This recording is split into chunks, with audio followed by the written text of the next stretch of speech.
तप्त कांचन गौरांगी राधे वृंदावनेश्वरी वृषभानुसुते देवी प्रणमामि कृष्ण प्रिय। जय जगन्नाथ। सिद्धार्थ भक्ति निवेदित चित्तबोध कार्यक्रम को आपण मानकु स्वागत जनाउछि। चित्तबोध हेउछि अप्राकृत प्रेम मूर्ति श्री राधा कृष्णंकर अमलिन प्रेम और भक्तिर भाव फलगु। प्रिय दर्शक बंधु, ये चित्तबोध कार्यक्रम अनुसार ये अनुक्रम आज विषय अछंती आद्याशक्ति त्रिपुरा होचंती श्री राधा। जो त्रिपुरा प्रसंग रे पूर्व अध्याय आम मैंने शुणीछे जे त्रिपुरा किभली भाव में भगवान कृष्णचंद्र को गोलक मंडल दर्शन करैचंती। आउ गोलक मंडल थिबा महाविष्णु निद्रा विष्णुंकर रासमंडल प्रवेश करने सहित तांकर पाद दर्शन कर त्रिपुरा दर्शन करने गोटे सूत्र अवलंबन करिचंती। से सूत्रटी होची कृष्ण को सखी वेश करैचंती एवं सखी वेश करी रासमंडल प्रवेश करैचंती। तत्सहित भगवान का पाद दर्शन कर त्रिपुरा पाखरे भगवान श्री कृष्ण कृतज्ञता ज्ञापन करिसंती। अशेष कृतज्ञता ज्ञापन करिसंती। कृतज्ञता ज्ञापन करुथला बेले निद्रा विष्णु गोलक विष्णु आसी प्रवेश करिसंती। पचारिचंती ए सखी जनक किए एवं आकर उद्देश्य कौन एवं से सखी एठिकी आसीबारे अभिप्राय कौन अच्छी एवं सखी वेश कहीं धरले गोटे किशोरी वेश कहीं धारण करिसंती। आर कारण कौन त्रिपुरा को प्रश्न पचारुचंती। त्रिपुरा उत्तर करुचंती। विष्णु वचन शुणी कृष्ण पादे पड़ी विनय भावे कहंती बेनी कर जोड़ी। त्रिपुरा उत्तर देवा पूर्वर त्रिपुरा तो उभा नहीं तेरे त्रिपुरा कौन उत्तर देवा पूर्व भगवान कृष्ण हाथ जोड़ी देइचंती गोलक महाविष्णु को सामने हाथ जोड़ी कहउचंती विनय हेकरी कौन कहउचंती बोलंती भो प्रभु दोष क्षमा कर मोर तब अंशु जन्मी मोहि गले मर्त्यपुर। हे प्रभु आपण अंश जन्म हो मुझे आपणकर अंश किंतु मोर भाग्य जे मु मर्त्यपुर को गमन करी आपणकर कौन से निर्दिष्ट इच्छा अच्छी से निर्दिष्ट इच्छा परिपूर्ति पाई पूर्ण करने मत मर्त्य को गमन करिया को पड़ी। मर्त्य रे पातक जहूँ बहुत होइला से पाप बहुत पीड़ा आसे मोते देला। दर्शक बंधु, पाप करंतु नाही महापुरुष अच्युतानंद ये हूँ आर्ष वाक्य, ये हूँ निर्घंट। पाप करंतु नाही आपणकर भावनार मध्य पाप करंतु नाही पाप वर्जन करंतु नाही। भगवान श्रीकृष्ण कहउचंती गोलक विष्णु को मु जेतेबेले मर्त्यपुर को गली आपणकर अंशरू जन्म हे मर्त्यपुर को जेतेबेले गली ए मर्त्यपुर किछि पाप अर्जन करिछि। कहाँ को मोक्ष देवा पाई जाई बद्ध करिछि, पुतना को बद्ध करिछि, शकटासुर बद्ध करिछि, बकासुर बद्ध करिछि। एमाने सब बद्ध होइछन्ति मो हातरे अर्थात मुक्ति पाइचंती आपण कहि पारंती बड़ अति भाव रे आपण कहि पारंती किंतु मु बुझे मु किछि पाप अर्चन करिछि। ए पाप प्रक्षालन पाई हे गोलक विष्णु मु आपणकर पाद पद्म दर्शन करिया पे आसीछि गोलक मंडल को। तेणु तब दर्शन को मुहि जे आसिली मर्त्यपुरे पाप हेतु चली न पारिली। पाप प्रक्षालन करिया पाई मु गोलक को आसीछि। आनंद वर्धन पाई मु आनंद वृंदावन को आसीछि। गोलोक वृंदावन होची नित्य आनंद वृंदावन। मर्त्यपुर वृंदावन होची चिन्मय वृंदावन। भगवान श्री कृष्ण से ही गोलोक वृंदावन को जाइछन्ति जहा नित्य सदा सर्वदा अछि एवं महाप्रलय मध्य ताहा नष्ट हुए नाही। से वृंदावन को गमन करिछन्ति बोली कृष्णचंद्र प्रकाश करुछन्ति गोलोक विष्णु को पाखरे। जानी त्रिपुरा होइले द्वारे परवेश शुणिले मोठारू से ही सकल रहस्य। ये हूँ वृत्तांत आज्ञा दर्शक बंधु। ये वृत्तांत भगवान श्री कृष्ण गोटी गोटी करी कौन सी ठारे त्रुटि न रखी सत्य उन्मोचन करुचंती भगवान विष्णु पाखरे। दर्शक बंधु भगवान पाखरे अंतर भितरे करिथिबा पाप को प्रकाश करिबा उचित। जहाँ पाप करुचंती बा जहाँ पाप हो जाउची ज्ञात सार रे हो बा अज्ञात सार रे हो भगवान को पाखरे मुक्त कंठरे स्वीकार करिबा उचित। भगवान प्रक्षालन करिदेवे। भगवान से पाप को धोई देवे किंतु बार बार पाप करंतु नाही। ये होची चित्तबोधर निर्जियास। एथिपाई कहउचंती भगवान श्री कृष्ण कहउचंती गोटी गोटी करी वृत्तांत कहउचंती गोलोक विष्णु को पाखरे। जानी त्रिपुरा होइले द्वारे परवेश शुणिले मोठारू से ही सकल रहस्य। जेउ त्रिपुरा अटंती सतरज तम जेउ त्रिपुरा परम जीव करे जन्म से त्रिपुरा स्वर्ग मर्त्य पाताल टई त्रिपुरा न थाई स्थान आउ काहि नाही। प्रिय दर्शक बंधु त्रिपुरा संपर्क में भगवान श्रीकृष्ण टिप्पणी शुणु।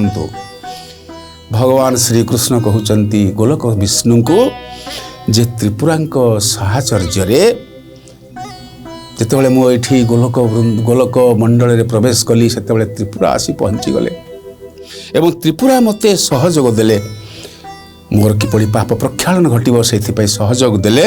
एवं त्रिपुरा किए मु बुझी से होती सत्य रज आउ तम।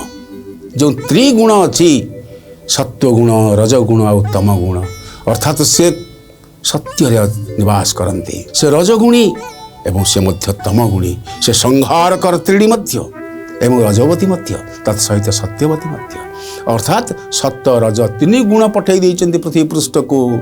से निजे त्रिगुणातीता जेपरी गोलोक वृंदावन रे गोलोक मंडल रे भगवान विष्णु होचन त्रिगुणातीत भगवान श्रीकृष्ण त्रिगुणातीत भगवान श्रीराम त्रिगुणातीत आंको माया स्पर्श करे नाही किंतु लीला चरित प्रख्यान रे से आसंती एवं चरित को व्याख्यान करती चरित प्रदर्शन करी थांती।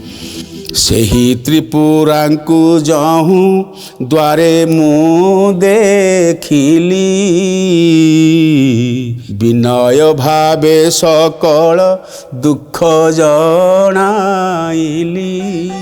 पुओ का पाखरे दुख जनइब पुओ माँ पाखरे दुख को जनइब। माँ होचंदी त्रिपुरा गोलोक मंडलर अधिष्ठात्री माँ जगज्जननी होचंदी आदिशक्ति त्रिपुरा। एवं कृष्णचंद्र जिते प्रवेश करुँच गोलोक मंडल से माँ त्रिपुरा आसी पहुँच जाइछन्ति एवं कृष्णचंद्र को बाट कढ़े नौचंती।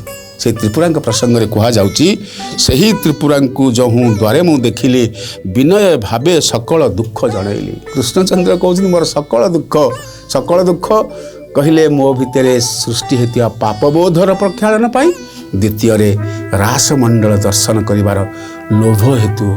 दर्शक बंधु लोभ करा जाएनी लोभ मध्य करा जाए लोभ करा जाएनी विषय वासनार लोभ करा जाएनी किंतु भगवान दर्शन करिवार लोभ करिवा उचित। ये होची लोभर दुईटी दिग गोटे होची कुदिग गोटे होची सुदिग। तेबे जाने मु त्रिपुरा देवी अटे आद्या शक्ति तेणु तांक पादे कली बहुत विनती।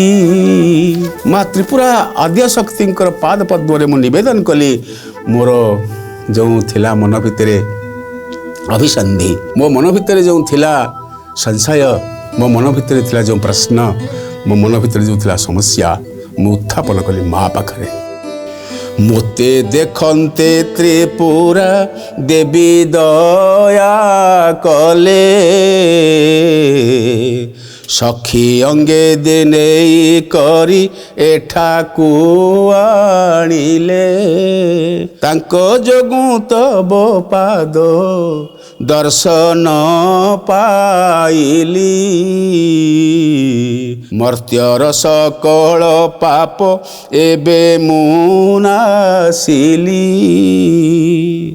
न रहिबी मर्त्यपुरे करुछि दयिनी एमंते बोली पड़िले पादे चक्र पाणी। अर्थात श्रीकृष्ण कहउचंती प्रभु मोर मर्त्यपुरे मार रहिबिनी। आपण कलारू संभूत होइछि विधि निर्दिष्ट करिया पे बहु कार्य संपादन करिया पे जाइछि एवं अनेकों को नाश करिछि हाथ रे पाप करिछि। आपण दर्शन कला परे पाप प्रक्षालन हैला मु आ मर्त्यपुर को जीवी नाही। भगवान कहउचंती जे मु आ मर्त्यपुर को जीवी नाही। आपण पाद दर्शन हो सारी आपण पाद दर्शन अर्थात आनंद दर्शन हो सारी सत्य चित्त आनंद सच्चिदानंद को मु दर्शन कर सारी मोर प्रयोजन नाही। बोलुछंती निदा विष्णु कई कई कहती निदा विष्णु कई कई कहती निद्रा विष्णु तेरे महापुरुष अच्युतानंद उल्लेख कर निद्रा विष्णु बोली। बोलुछंती निद्रा विष्णु शुण नर हरि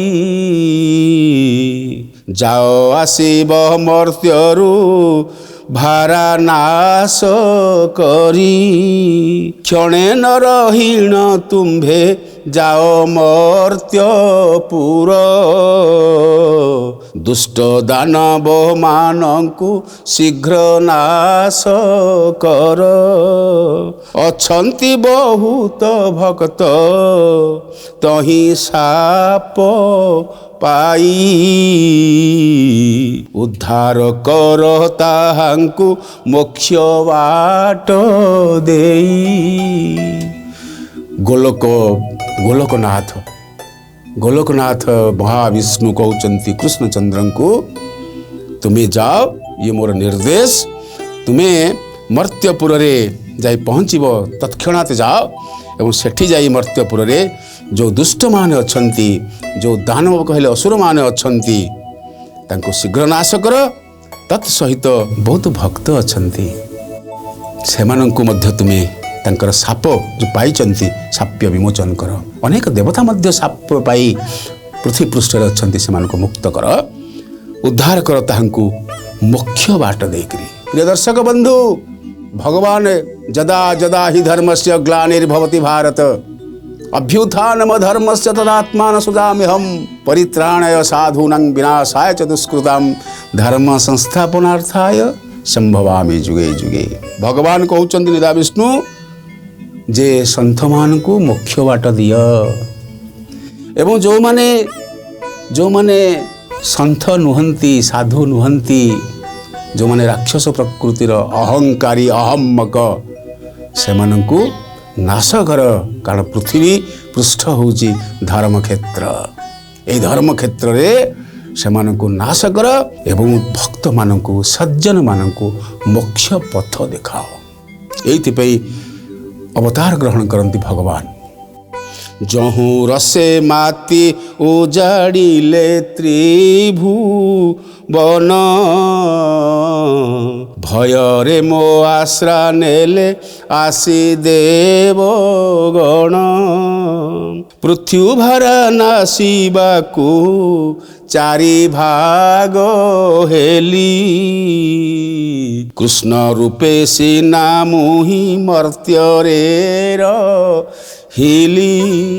ପ୍ରିୟ ଦର୍ଶକ ବନ୍ଧୁ, ଗୋଲୋକ ନାଥ କହୁଛନ୍ତି, ଗୋଲୋକ ମଣ୍ଡଳର ନିଦ୍ରା ବିଷ୍ଣୁ କହୁଛନ୍ତି, ଯେଉଁମାନେ ରସରେ ମାତିଛନ୍ତି ତିନି ଭୁବନରେ। କେଉଁ ରସ? ନା ବିଷୟ ରସ। ମୁଁ ବିଷୟର ରସରେ ବିଷୟରେ ମାତିବା ପାଇଁ କହିଥିଲି। ମାଆଙ୍କ ଗର୍ଭରୁ ଯେତେବେଳେ ଜନ୍ମ ନେଲ, ମନେ ପଡ଼ୁଛି? ମାଆଙ୍କ ଗର୍ଭରୁ ଜନ୍ମ ନେଇ ସାରିଲା ପରେ ତୁମେ କୁଆଡ଼େ ଆସିଲେ ବୋଲି ଚିତ୍କାର କଲ। ମାୟା ତୁମକୁ ହାବି ହେଇଗଲା, ମାୟା ତୁମକୁ ମାଡ଼ି ବସିଲା। ଏଠି ଗୋଲୋକ ବିଷ୍ଣୁ କହୁଛନ୍ତି ଯେ ପୃଥିବୀଭାରା ନାସିବାକୁ ଚାରି ଭାଗ ହେଲି। କୃଷ୍ଣ ରୂପେ ସିନା ମୁହିଁ ମର୍ତ୍ତ୍ୟରେ ରହିଲି। ଗୋଲୋକର ନିଦ୍ରା ବିଷ୍ଣୁ କହୁଛନ୍ତି, ଯେତେବେଳେ ପୃଥିବୀର କଷଣ ହେଲା, ସେତେବେଳେ ସମସ୍ତ ବ୍ରହ୍ମାଙ୍କ ଠାରୁ ଆରମ୍ଭ କରି ଦେବଗଣମାନେ ସ୍ତୁତି କଲେ, ସେତେବେଳେ ମୁଁ ଚାରି ଭାଗରେ ବିଭକ୍ତ ହେଲି। ମହାପୁରୁଷ ଅଚ୍ୟୁତାନନ୍ଦ ଯାହା ବର୍ଣ୍ଣନା କରିଛନ୍ତି, ମୁଁ ଚାରି ଭାଗରେ ବିଭକ୍ତ ହେଲି। ତା ଭିତରୁ ଗୋଟିଏ ଭାଗ ହେଲି କୃଷ୍ଣ ରୂପ ହେଲି। କୃଷ୍ଣ ରୂପ ହିଁ ମର୍ତ୍ତ୍ୟକୁ ଗମନ କରିଛି। ଆବର ଭାଗେ ସକଳ ଘଟେ ଅଛି ପୁରୀ। ଭାଗେ ଗୋଲୋକେ ରହିଛି ବିଷ୍ଣୁ ରୂପ ଧରି। ଯେଉଁ ଚାରି ଭାଗ ହେଲି, ସେଇ ଚାରି ଭାଗରୁ ମୁଁ ମାତ୍ର ଭାଗେ ଅଛି ଗୋଲୋକରେ। ଏବେ ବର୍ତ୍ତମାନ ମୁଁ ଭାଗେ ମାତ୍ର ଅଛି। ସେଥିରୁ ଆଉ ଗୋଟିଏ ଭାଗ ମୁଁ ଅଛି କେଉଁଠାରେ? ନା ମୁଁ ଅଛି ମର୍ତ୍ତ୍ୟପୁରରେ, ଏଇ କୃଷ୍ଣ ରୂପରେ। ଦ୍ୱିତୀୟଟି, ମୁଁ ସକଳ ଘଟ ଭିତରେ ପୁରିକିରି ଅଛି।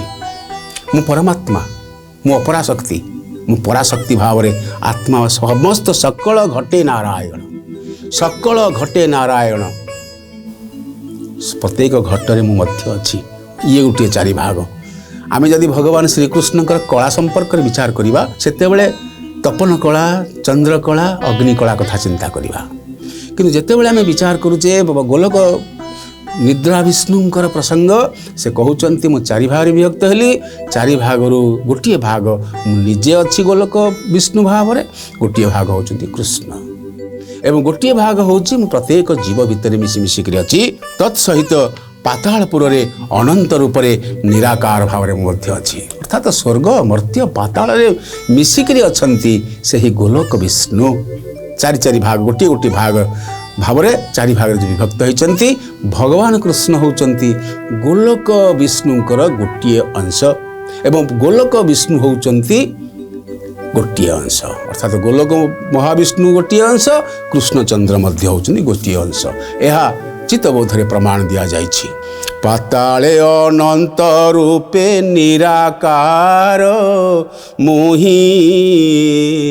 ଲକ୍ଷ୍ମୀ ସରସ୍ୱତୀ ବେନି ଯୋଗ ନିଦ୍ରା ଯାଇ।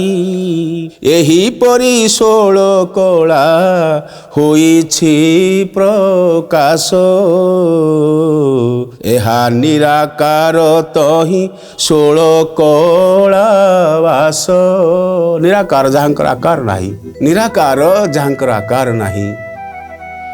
ନିରଞ୍ଜନ, ସେହି ନିରଞ୍ଜନ ପୁରୁଷ, ସେହି ନିରାକାର ପୁରୁଷ, ସେହି ଅଣାକାର ପୁରୁଷ, ସେହି ଅବାୟୁମଣ୍ଡଳର ଗୋଲୋକ ନିଦ୍ରା ବିଷ୍ଣୁ ଯେଉଁ ଚାରି ଭାଗରେ ବିଭକ୍ତ ହୋଇଛନ୍ତି, ନିଜେ ଗୋଟିଏ ଅଂଶ ରହିଛନ୍ତି, ଗୋଟିଏ ଅଂଶ କୃଷ୍ଣଚନ୍ଦ୍ର ହୋଇଛନ୍ତି, ଗୋଟିଏ ଅଂଶ ସମସ୍ତ ଜୀବ ଭିତରେ ଅଛନ୍ତି, ଆଉ ଗୋଟିଏ ନିରାକାର ଭାବରେ ପାତାଳପୁରରେ ସେ ଅଛନ୍ତି। ଅର୍ଥାତ୍ ସ୍ୱର୍ଗଲୋକରେ ଅଛନ୍ତି, ମର୍ତ୍ତ୍ୟପୁରରେ ଅଛନ୍ତି, ପାତାଳପୁରରେ ଅଛନ୍ତି, ଏବଂ ଗୋଟିଏ ଅଂଶ ମର୍ତ୍ତ୍ୟପୁରରେ ଯେତେବେଳେ ଅଛନ୍ତି ଭଗବାନ, ତାଙ୍କ ସହିତ ମଧ୍ୟ ପ୍ରତ୍ୟେକ ଜୀବ ଭିତରେ ମଧ୍ୟ ଗୋଟିଏ ଅଂଶ ସେ ଲୁଚିକି ଅଛନ୍ତି। ଏଇଭଳି 16 କଳା କଥା କୁହାଯାଇଛି ଚିତ୍ତବୋଧରେ। ଦର୍ଶକ ବନ୍ଧୁ, ଆପଣମାନେ ଯଦି ଭାବୁଥିବେ ରାମଚନ୍ଦ୍ର କେତେ କଳା, କୃଷ୍ଣ କେତେ କଳା, ସେ ସମ୍ପର୍କରେ ଆଲୋଚନା କରାଯାଏ ନାହିଁ। ସେ କଳା ପ୍ରସଙ୍ଗ ସ୍ୱତନ୍ତ୍ର। ଅଗ୍ନିକଳା, ଚନ୍ଦ୍ରକଳା ଏବଂ ତପନ କଳା, ସେ କଳା ସମ୍ପର୍କରେ ବିଚାର ସ୍ୱତନ୍ତ୍ର। କିନ୍ତୁ ଚିତ୍ତବୋଧ ଅନୁସାରେ ଯେଉଁ ଚାରି ଭାଗରେ ବିଭକ୍ତ ହୋଇଛି, 4 × 16, ଅର୍ଥାତ୍ 16 କଳା ହେଉଛନ୍ତି ନିଦ୍ରା ବିଷ୍ଣୁ। ଏଇଭଳି ଭାବରେ ବିଭକ୍ତ ହୋଇଯାଇଛନ୍ତି ପାତାଳପୁରରେ, ମର୍ତ୍ତ୍ୟପୁରରେ ଏବଂ ସ୍ୱର୍ଗପୁରରେ। ଏହିପରି 16 କଳା ହୋଇଛି ପ୍ରକାଶ। ଏହା निराकार तत्व नि आकार निराकार तो ही 16 कला भास विष्णुक मुखरु जहु एमंत शुणिले आनंद मनरे तांक चरणे लोटिले। भगवान गोलोक मंडल विष्णु जेतंग विष्णु पाखरु 16 कलार प्रसंग को शुणिले एवं सी निजे रही गोटे भाग गोटे कला एवं कृष्ण मर्त्यपुर में नरनारायण होती गोटे भाग एक कथा शुणी सारा पर कृष्णचंद्र भगवान 16 कला विशिष्ट निराकार को जे गोलोक मंडल विष्णु तांको निराकार बोली कहा जाए से निराकार को तांकर पाद तले पड़िचंती एवं प्रणाम अर्पण करिचंती। विष्णु का मुखर शुणी सारा पर बड़ा आनंदित होइचंती एवं तत्सहित कहउचंती पुणी ही डाकिले विष्णु आस गो त्रिपुरा मानव विष्णु रे तोर सरधा बलिला। प्रिय दर्शक बंधु भगवान छाड़वा लोक नुहंती आपण कहे मु छाड़ी देकी भगवान को पलैबी किंतु भगवान कहले तू छाड़ी जीव कुआड़े मु किंतु तोते बांधिकी रखीची भावरे बांधीची से मो ना भावग्राही। भगवान गोलोक विष्णु गोलोकनाथ कहउचंती आग त्रिपुरा तुम कुआड़े गल आस एवं आसला पर कहउचंती जेहेतु कृष्ण उपर तुम श्रद्धा बढ़ी विष्णु को माया त्रिपुरा न पारिले जानी भूली गले सही होई त्रिपुर जननी तुम्हें त्रिपुर जननी ही भूली गल कृष्ण को देखु देखु बोइले त्रिपुरा तुही कृष्ण को आणिलु सखी बेश कराई तू रास देखाइलु जेबे सखा रूपे तांको आणिलु गो तुही तांको ठारे कलु भाव आंभंकु लुचाई मते लुचेई करी आदिशक्ति त्रिपुरा एई कृष्णंक ऊपर तुमर श्रद्धा बढ़ी थिबारु मर्त्यपुरे कर भोग बहु तोर श्रद्धा सेही मंचपुरे जाओ नाम हे राधा। महाविष्णु त्रिपुरा को प्रेरण करिचंती कारण त्रिपुरा कृष्ण को टिके भल पाइचंती माँ भल पाइची पुओ को एवं सेइथिपाई महाविष्णु निर्देश करिचंती त्रिपुरा को तुम्हें जाओ मर्त्यपुर को एवं मर्त्यपुर तुम्हें राधा भाव में अवतीर्ण हो। प्रिय दर्शक बंधु एबे समय हो जाइछि ए अध्याय को इठे रखिबा एवं पुणी देखा परवर्ती अध्याय रे से पर्यंत विदाय दियंतु। जय श्री राधे।